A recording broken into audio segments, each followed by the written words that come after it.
I also think you have to believe in yourself. No matter what it is you have to believe that you can do what it is you want to do. Yeah.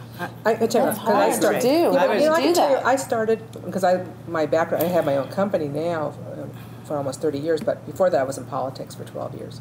And back in those days, I mean, there was very few women in major power positions, unless they were lawyers. So it was mostly men at the top. And so basically I lied. They said, can you do this? I said, of course I can. I had no idea what they were talking about. But I believed that I could do something, and I did. I went in there and I rose up through the ranks, and I was, did that for 12 years. Don't you think some of that starts at home? My best mentors, my role models, unlike most people, I was really lucky. My sister, who is my partner and my best friend, our mother and father were our mentors and our role models, and they were so far ahead of what everybody else was. Because my mother was really into, you guys can do whatever you want to do, and we're here for you. And my father taught us about, he always had his own business.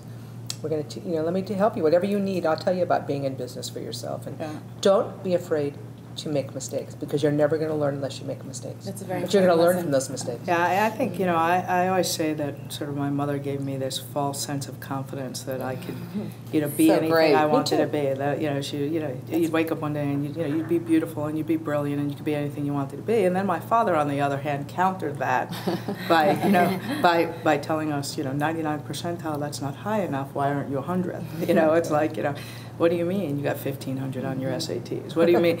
So we had that balance of one, pushing towards perfection, and the other sort of telling you that you were everything. So I think I almost had a false sense of confidence that no matter what I wanted to be, I could be. Wasn't it? And at the same time, had I never had a career and stayed home with children, that would have been fine too. So I think the love that we get at home and the belief in ourselves is probably the most important thing. Yeah. I mean, I think anything I would have chosen, would have been, embraced certainly by my mother. My father died when I was young, but I think my mother actually is sort of surprised that I am who I am, because, I don't really talk about it, and it's only now that I'm on TV and in papers all the time that my family is like, whoa, that's impressive, Lenny. That's what my mother's like, that's impressive, Lenny. What happens if somebody doesn't get that at home?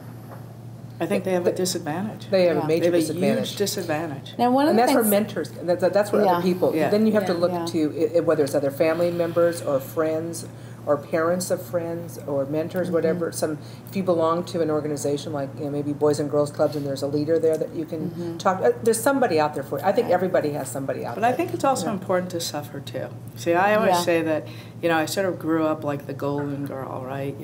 Not that we had a lot of money, but everything I touched sort of turned to gold. I was, a great student, and I was a professional athlete, and I was, fairly good looking, and so, it was one of these things. And then my early adult years were so dark and so hard that, between work and a marriage breaking up and being a single mother, that I sort of rolled right down the hill, and it certainly brought me to my knees and humbled me. And I think it's that combination of that sort of early confidence in knowing who I could be, and then the humility of understanding, what it's like to have to crawl your way somewhere. That combination has got me to the point I'm today, because I work harder than anyone else. That crawling was probably the most valuable, except that if I hadn't had any confidence before, I'm not sure I would have had the belief that I could crawl back up the hill, right? Yeah.